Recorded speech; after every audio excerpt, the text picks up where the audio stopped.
জন্য আপনাদের স্বাগত জানাই। একটা বড় প্রশ্ন উঠেছে, আমার কথা শুনবার জন্য আপনাদের স্বাগত জানাই। একটা বড় প্রশ্ন উঠেছে সরকারের একজন উপদেষ্টার বক্তব্যের প্রেক্ষিতে যে আওয়ামী লীগকে এই সরকার পুনর্বাসিত করতে যাচ্ছে কিনা। কথাটা বলেছেন brigadier general M Sakhawat Hossain, সরকারের স্বরাষ্ট্র উপদেষ্টা। মানে তার বক্তব্যকে কেন্দ্র করে তিনি বলেছেন যে আওয়ামী লীগ যদি রাজনীতি করতে চায় করবে, শুদ্ধ হয়ে করতে হবে। শেখ হাসিনার উদ্দেশ্যে বলেছেন আপনাকে তাড়িয়ে দেয়নি, আপনি নিজে চলে গেছেন, আসেন। তিনি এরপরেও যেটা বলতে পারতেন সেটা হয়তো তিনি ওইভাবে বলেননি যে তাকে শাস্তির দেয়া হবে, তার বিরুদ্ধে মামলা করতে হবে, নিয়মতান্ত্রিক উপায় করতে হবে।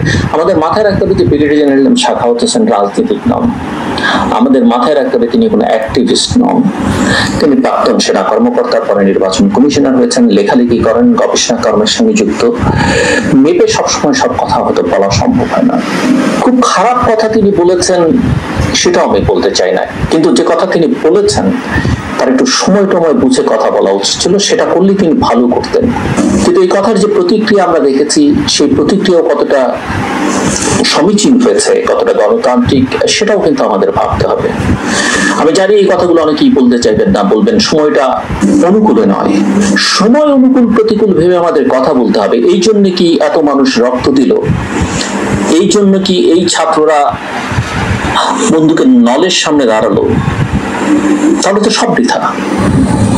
আমরা একটা স্বৈর শাসককে সরিয়ে দিয়ে, একটা অটোক্রেটকে সরিয়ে দিয়ে, একটা খুনিকে সরিয়ে দিয়ে আমরা কি সেই জাতীয় প্রবণতা, এক ফ্যাসিজমকে সরিয়ে দিয়ে আরেক ফ্যাসিজমের জন্ম দিতে পারি? পারি না। তাহলে এই রক্তের সঙ্গে বিশ্বাসঘাতকতা করা হবে। আমরা আমাদের ৭১ যারা প্রাণ দিয়েছেন তাদের সঙ্গে বহু বিশ্বাসঘাতকতা করেছে, আমাদের রাজনীতিটা করেছেন, আমরা করেছি। আমি মনে করি এটা করতে দেওয়া সমীচীন নয়। যে বল প্রয়োগের রাজনীতি শেখ হাসিনা করেছেন, বল প্রয়োগ করে ক্ষমতায় থাকতে চেয়েছেন, অসংখ্য মায়ের কোল খালি করেছেন, অসংখ্য সন্তানকে, শিশুকে পিতৃহারা করেছেন। তারা জানো না তাদের বাবা বেঁচে আছে না মারা গেছে। সেরকম দিন আমরা বাংলাদেশে দেখতে চাই। আমি বৈষম্য বিরোধী ছাত্র আন্দোলনের নেতাদের ধন্যবাদ জানাই। এই আন্দোলনকারে তারা বলেছিলেন, বিশেষ করে নাহিদ ইসলাম, এখন তিনি সরকারের উপদেষ্টা, নাহিদের বক্তব্য শহীদ মিনার আমার মনে আছে যতটুকু, তিনি বলেছেন যে এমন একটা সমাজ রাষ্ট্র আমরা কায়েম করতে চাই যেখানে কোনো স্বৈরাচার আর ফ্যাসিস্ট জায়গা করে নিতে না পারে। নিঃসন্দেহে আমরা সেটাই চাই এবং সেটাই করবো সবাই মিলে। আমরা কাজ করতে করতে কেউ ভুল করবো না, ভুল কথা বলবো না, সেটা হয় না। কিন্তু আমাদের মধ্যে আমরা যদি গণতন্ত্র চাই, আমাদের সহিষ্ণুতা থাকতে হবে। ৭১ জামাতের ভূমিকা, রাজনৈতিক ভূমিকা, কিছু কিছু ক্ষেত্রে তারা অন্যায় করেছে, আমাদের ন্যায্য সংগ্রামের বিপক্ষে দাঁড়িয়েছে, রাজাকার আলবদর আল শমস তৈরি করেছে, কিন্তু তারা তো বাংলাদেশে রাজনীতি করতে পেরেছে। আওয়ামী লীগ তাদেরকে নিষিদ্ধ করেছে, ন্যায্যতার ভিত্তিতে হয়তো নয়, অবশ্যই নয়। কিন্তু প্রশ্ন হচ্ছে এই নিষিদ্ধকরণকে যদি আমি সমর্থন না করি, আর কোন নিষিদ্ধকরণও কিন্তু আমি সমর্থন করবো না। আমি মনে করি রাজনীতিটা করতে হবে আদর্শিক ভাবে, আদর্শিক লড়াইটা অব্যাহত রাখতে হবে। একটা খারাপ রাজনৈতিক শক্তিকে, সেটা যেই হোক না কেন, আওয়ামী লীগ, বিএনপি, জামাত, জাতীয় পার্টি, অন্য যে কোনো দল, তাকে আপনি আদর্শিকভাবে ফাইট না করে যদি বল প্রয়োগ করেন, হুমকি ধামকে দেন, আজ হোক, কাল হোক, পরশু হোক, সে কিন্তু আবার জায়গা করে দেবে। কারণ মাথায় রাখতে হবে, যারা এই ক্ষমতায় আছেন, ভবিষ্যতে আসবেন, অতীতে ছিলেন, সরকারে থাকলে ভুল করবেন, ভুল হবে।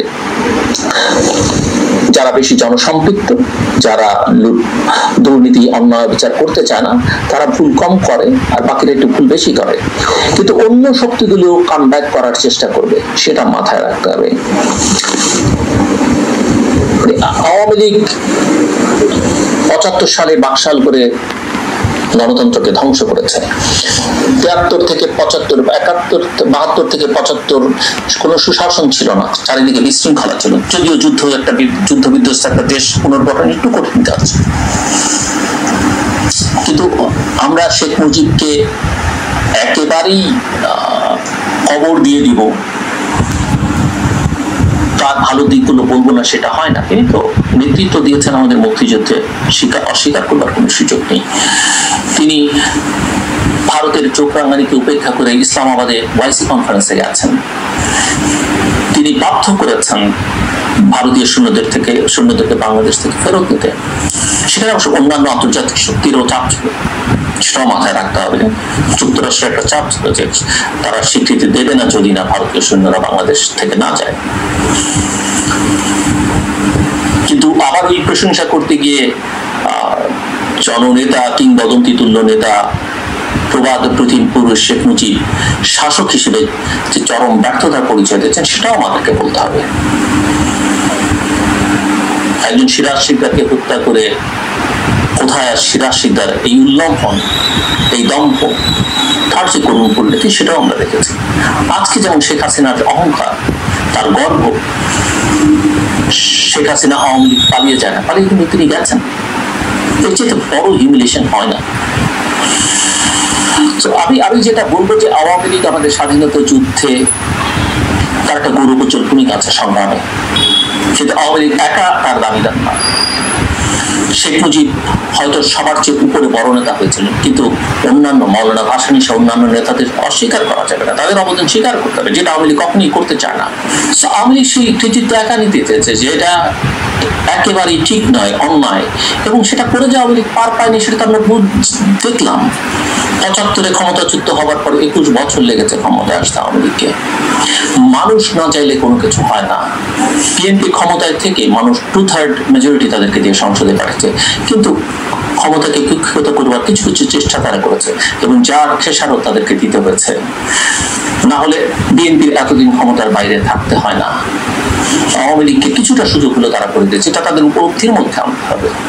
মানুষের শক্তি বড় শক্তি। আমরা পশ্চিমবঙ্গের দিকে তাকাই না কেন, বামপন্থীরা দশকের পর দশক সেখানে ক্ষমতায় ছিল, কিন্তু যখন মানুষ তাদের ছুঁড়ে ফেলে দিয়েছে, আজকে একটা দুটো আসন কিন্তু তাদের ঘাম ঝরাতে হয়, পায় না। কাজে এগুলো আমাদের মাথায় রাখতে হবে। আমরা একটা সুস্থ রাজনীতি চাই, সুস্থ গণতান্ত্রিক পরিবেশ চাই। সেখানে কেউ যদি নেতিবাচক রাজনীতি করে, কেউ যদি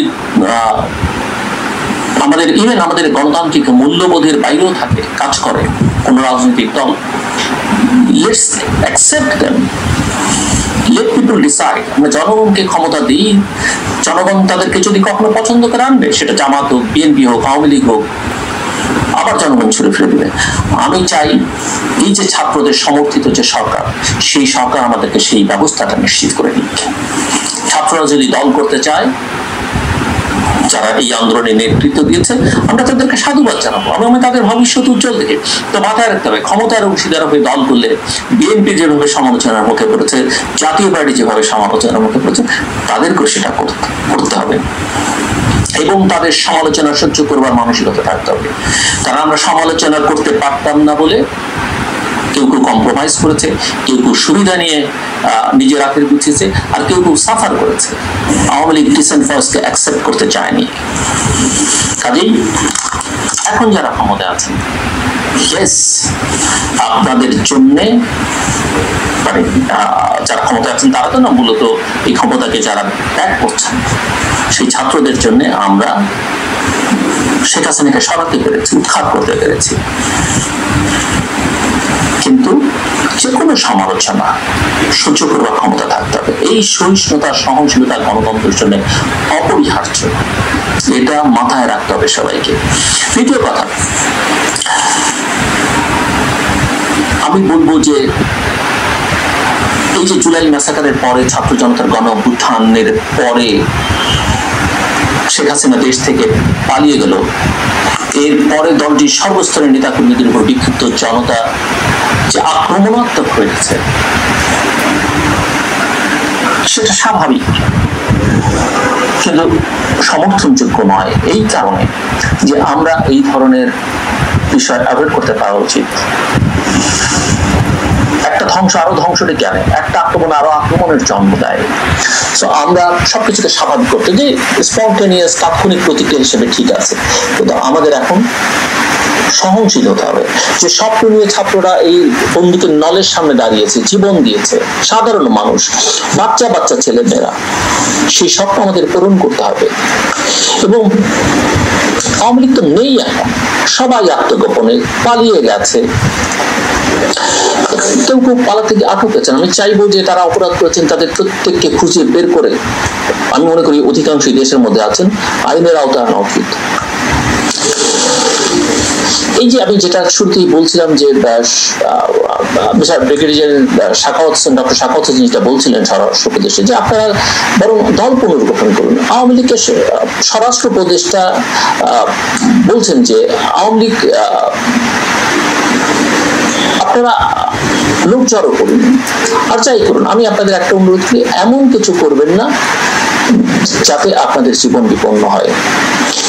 এদেশের পাবলিক এখন আপনাদের গ্রহণ করতে আসেনি, এটা তিনি বলছেন। আমি মনে করি তিনি তো যথার্থ কথা বলেছেন। আমি নিজে দেখি, আমি নিজে মনে করি ভোটের সুযোগ করে দিলেও বাংলাদেশে আগামী 30-40 বছর লাগবে আওয়ামী লীগকে জায়গা করে দিতে, যদি না যারা ক্ষমতায় আগামী দিনে থাকবেন তারা বড় কোনো মিস্টেক করেন, জনগণের বিপক্ষে গিয়ে দাঁড়ান। কারণ আমাদের তরুণ প্রজন্মের, আমাদের সন্তানদের কাছে, আমাদের ছোট ছোট ভাই বোনদের কাছে আওয়ামী লীগ আর অ্যাকসেপ্টেবল নয়।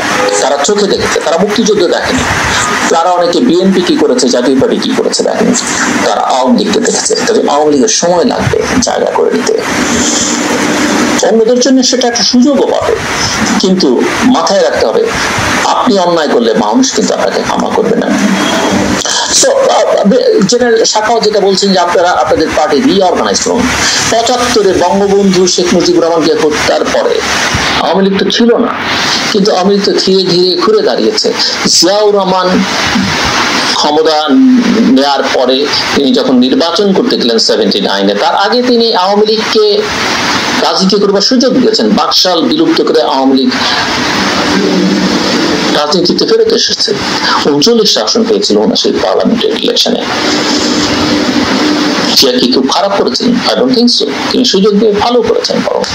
এবং আপনি বিরোধী শক্তি থাকবে না, বিরোধী দল থাকবে না, ভারসাম্য থাকবে না, তাহলে গণতন্ত্র হবে না। আর আওয়ামী লীগের সবাই খারাপ, আমি সেটাও মানবো না। বিএনপি তো সবাই খারাপ না, জামাতেও সবাই খারাপ না, আবার সবাই ভালো, সেটাও বলা যাবে না। আজকে জামাত যারা করে তাদের তো একটা সিংহভাগ 71 দেখেই না, 71-এর সঙ্গে তাদের কোনো সম্পর্কই নাই। এবং 53 বছর পরে এইসব বিতর্ক একদমই উচিত নয়। আমরা লেটস লুক ফরওয়ার্ড এবং পিপলকে ডিসাইড করতে দিই, সিস্টেম করি। যে সংস্কারের কথাবার্তা হচ্ছে না, আমরা সেই সংস্কারের মধ্যে প্রবেশ করি। গণহত্যার দায়ে ক্ষমতা ছেড়ে শেখ হাসিনা পালিয়েছে, তার দল পালিয়েছে, এবং সারা দেশে যে অরাজকতা হচ্ছে তার জন্য তারাই দায়ী, এটা সবাই বলছেন। এবং কেউ কেউ আওয়ামী লীগকে আর কোনো রাজনৈতিক সংগঠনও মনে করে না, একটা সন্ত্রাসী সংগঠন হিসেবে আওয়ামী লীগকে নিষিদ্ধের দাবি উঠেছে। কিন্তু আমি মনে করি যে নিষিদ্ধ করে কি লাভ হয়? জামাতও তো একসময় বাংলাদেশে নিষিদ্ধ ছিল, ইসলামিক ডেমোক্রেটিক লীগ এই নামে ওই নামে, তারা আবার শক্তি সঞ্চয় করে রাজনীতিতে জামাত নামে ফেরত এসছে।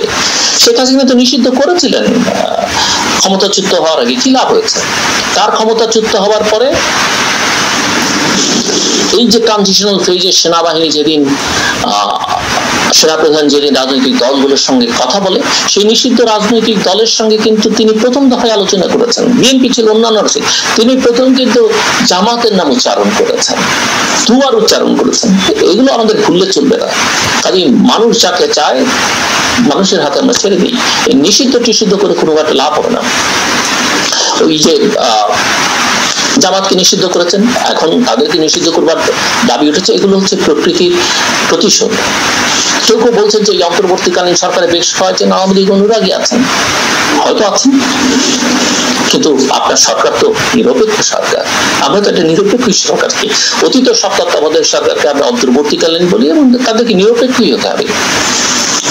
এখন অনেকে তো আবার এটাও বলছেন যে এই সরকারের মধ্যে বিএনপির অনুরাগী আছেন, জামাতের অনুরাগী আছেন সেটাও তো বলছেন, এবং সবাই মিলে যদি এটা একটা নিরপেক্ষ চরিত্র দাঁড় করাতে পারেন অসুবিধা কি?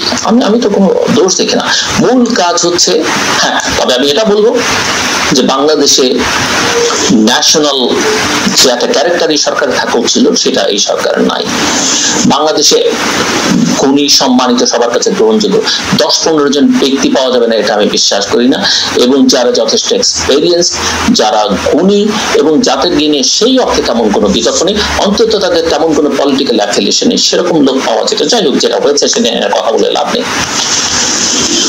সো আমি মনে করি না যে ব্রিগেডিয়ার জেনারেল সাখাওয়াত আওয়ামী লীগকে পুনর্বাসন করবার চেষ্টা করছে। হয়তো তিনি কথাটা বলেছেন, ওই সময় না বললেও ভালো হতো, আর বলায় খুব বেশি অপরাধ করে ফেলেছেন এটা আমি মনে করি না। আমি মনে করি আওয়ামী লীগের নেতৃত্বের দল হিসেবে আর বিচার কি হবে, নিষিদ্ধ করবেন, আবার অন্য নামে অন্যভাবে ফেরত আসবে। যারা অপরাধের সঙ্গে যুক্ত ছিলেন তাই সেই সব ব্যক্তিদের বিচার হওয়া উচিত, ইনক্লুডিং শেখ হাসিনা। সো এই কথা নিয়ে উদ্বিগ্ন হওয়ার আমি মনে করি আমার ছাত্র তরুণ বন্ধুদের উদ্বিগ্ন হওয়ার কিছু নাই। যারা কোপ প্রোটেস্ট করেছেন তাদের সঙ্গে আমার দুজনের সঙ্গে দেখা হয়েছে, দে ভেরি স্মার্ট, তারা দেশটা বোঝেন, পৃথিবীটা বোঝেন। আমি মনে করি যে আবেগটাও আমি তাদের রেসপেক্ট করি, কারণ তাদের এই আবেগ না থাকলে শেখ হাসিনাকে আমাদের পক্ষে বিদায় করা সম্ভব হতো না। কিন্তু এখন আমাদেরকে দেশটা গঠন করতে হবে, পুনর্গঠন করতে হবে, এবং ছাত্ররা সেখানে গুরুত্বপূর্ণ ভূমিকা থাকবে আমি বিশ্বাস করি। ক্ষমতার অংশীদার হয়ে নেয়, কারণ ক্ষমতার অংশীদার হলে আপনি ন্যায় কথা অনেক সময় বলতে পারবেন না। কাজে দূরে থেকে এবং ছাত্রদের কাজ লেখাপড়া করা, সেটাই তারা করবে, এবং এই কাজগুলো তারা করবে, সরকারকে চাপের মধ্যে রাখবে, ভুল ত্রুটি ধরিয়ে দেবে, সহযোগিতা করবে, কিন্তু তাদের মূল কাজটা লেখাপড়া করা। আওয়ামী লীগ রাজনৈতিকভাবে টিকে থাকবার অধিকার আছে, কারণ আমরা গণতান্ত্রিক অধিকারের কথা বলি, এবং কি একজন খুনির অধিকার আছে তার আইনের আশ্রয় নেওয়ার। আইন ব্যবস্থা সারা পৃথিবী জুড়ে তাই বলে, আমরা সেটা অস্বীকার করতে পারবো না। আমি আপনি সারা দেশবাসী চাইবো তাদের বিচার হোক, কিন্তু তাকে আইনের আশ্রয় পাবার অধিকার থেকে কিন্তু আমরা বঞ্চিত করতে পারি না, অন্তত গণতন্ত্র সেটা অ্যালাউ করে না। কাজেই সেই অধিকার ফিরে পেতে হলে অবশ্যই তাদেরকে, তাদের নেতা কর্মী যারা অপরাধের সঙ্গে যুক্ত ছিল তাদের বিচার হবে, কিন্তু কেউ যদি রাজনীতি করতে চান করবেন। কিন্তু এই প্রতিকূল পরিবেশে কয়জন আওয়ামী লীগ নামে পরিচয় ফেরত এসে আপাতত রাজনীতি করতে চাইবেন, সেটা একটা বড় প্রশ্ন, এবং সেটা নিয়ে আমাদের উদ্বিগ্ন না হলেও চলবে। আপাতত আওয়ামী লীগকে আমি আর বড় কোনো থ্রেট এখন মনে করি না। তবে হ্যাঁ, এই কথা কেউ বলছেন যে প্রতিবেশীরা তাদেরকে দিয়ে কিছু একটা করার চেষ্টা করছে, আওয়ামী লীগ এখন প্রতিবেশীদেরকে ব্যবহার করতে চাইছে, এটা তারা করবে। কিন্তু আমাদের এই তরুণ সমাজ, এই বৈষম্য বিরোধী ছাত্র আন্দোলনের সমন্বয়কের যে স্মার্টনেস আমরা লক্ষ্য করছি, তারা যদি সজাগ সতর্ক থাকে বাংলাদেশের জনগণকে নিয়ে, এবং সরকার যদি সজাগ সচেতন থাকে, তাহলে সে সুযোগ তারা পাবে না। আমি মনে করি বিচারটা করা দরকার। কেউ যদি দলটা করতে চান, দলটা তারা করলে করবেন, নির্বাচন করলে জনগণই ডিসাইড করবে তাদের পরিণতি কি হবে। কারণ সামাজিক ভাবে আওয়ামী লীগ করা একটু ডিফিকাল্ট, এটা সামাজিক ভাবে তারা প্রত্যাখ্যাত, আগামী অনেক বছরের জন্য তারা সেটা থাকবেন। কিন্তু আমরা যেন গণতন্ত্রের ভাষায় কথা বলি, এবং আওয়ামী লীগকে এটা বুঝতে হবে যে একটা গণহত্যাকারী দল হিসেবে রাজনীতিতে ফিরে আসার চেষ্টা করলে অনেকেই হয়তো ব্যক্তিগতভাবে ক্ষতিগ্রস্ত হবেন সামাজিকভাবে, কিন্তু আমরা সেটাকে না করতে পারি না। তারা জনগণের আক্রমণের শিকার হওয়ার সম্ভাবনা থাকে, হয়তো সাধারণভাবে জনগণ করবে, যারা ক্ষুব্ধ জনগণ, আবার নাও করতে পারে। কিন্তু এখানে আবার অনেক এলিমেন্টস আছে, ক্রিমিনাল এলিমেন্টস আছে, যারা এই সুযোগটা ব্যবহার করতে চাইবে, সেটাও তাদেরও মাথায় রাখতে হবে, এবং যারা সরকারে আছেন, প্রশাসনে আছেন, তাদেরও মাথায় রাখতে হবে। তো শত শত নিহত পরিবার, হাজার হাজার আহত ছাত্র জনতার ক্রোধকে মোকাবেলা করে রাজনীতিতে ফেরার সম্ভাবনা অসম্ভব। আর মানুষের এই ক্ষোভ, দুঃখ, কষ্ট, অভিশাপ, দীর্ঘশ্বাস, এগুলো মোকাবেলা করা আওয়ামী লীগের জন্য খুব কঠিন। কাজে যারা আওয়ামী লীগকে নতুন করে সংগঠিত হতে বলছেন, তারা কতটা শুভাকাঙ্ক্ষী সেটি নিয়ে কেউ প্রশ্ন তুলতে পারেন, কিন্তু এটা আওয়ামী লীগের শুভাকাঙ্ক্ষী বিষয় নয়, বা আওয়ামী লীগের বিরোধিতা করার ইস্যু নয়। এটা হচ্ছে গণতন্ত্রের পক্ষে কথা বলার একটা ব্যাপার, গণতান্ত্রিক একটা পরিবেশ তৈরি করবার ব্যাপার। তো দলটিকে রাজনীতিতে ফিরতে হলে তাদের মাথায় রাখতে হবে তাদের বিচার হবে, তাদের অনেক নেতাকর্মীর বিচার হবে, এবং তাদের প্রধান নেত্রীরও বিচার হবে, এবং এটা ছাত্র জনতার দাবি। ভুক্তভোগীদের দাবি। অন্যদিকে ভারত পৃষ্ঠে দলটির যে নীতি, তাতেও তাদের আমূল পরিবর্তন আনতে হবে। ভারতকে প্রভোগ করে লাভ নেই, ভারতেরও বোঝার সময় হয়েছে এবং আমি বিশ্বাস করি ভারত এটা বুঝতে বাধ্য হবে, তার অস্তিত্বের প্রয়োজনে বাধ্য হবে। সে তো বাংলাদেশকে অনেকে মনে করেন, বা আমিও মনে করি অনেক ক্ষেত্রে তারা হয়তো মনে করে এটা তাদের অঙ্গরাজ্য, ভ্যাসেল স্টেট, কিন্তু সেটা মনে করে বাংলাদেশের সঙ্গে এই ব্যবহার ভারতকে আরো বিপন্ন করে তুলবে। ভারতের অন্যান্য অঙ্গরাজ্য তারা কতটা তখন রক্ষা করতে পারবে সেটা একটা বড় বিবেচ্য বিষয় হয়ে দাঁড়াবে, উদ্বেগের বিষয় দাঁড়াবে। কাজে ভালো, আমরা প্রতিবেশী হিসেবে ভালো সম্পর্কের মধ্যে থাকতে চাই। ভারত নীতিতেও আওয়ামী লীগের একটা বড় পরিবর্তন আনতে হবে, তাদের বয়ানে পরিবর্তন আনতে হবে এবং এর প্রধান শর্ত হচ্ছে শেখ হাসিনার বিচার করা,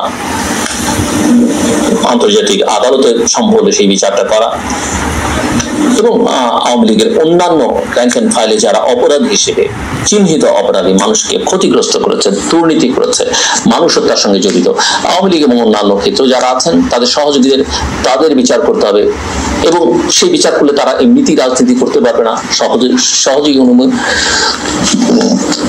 এবং এই যে ফেরারি হিসেবে দলের একটি বিরাট অসংখ্য নেতাকর্মী দিনের পর দিন জীবন কাটাতে পারবে না, তাদের বিপুল টাকা এবং অবৈধ অস্ত্র কোনো দলকেই নিরাপদে থাকতে দিবে না, সেটাও আবার আমাদের মাথায় রাখতে হবে।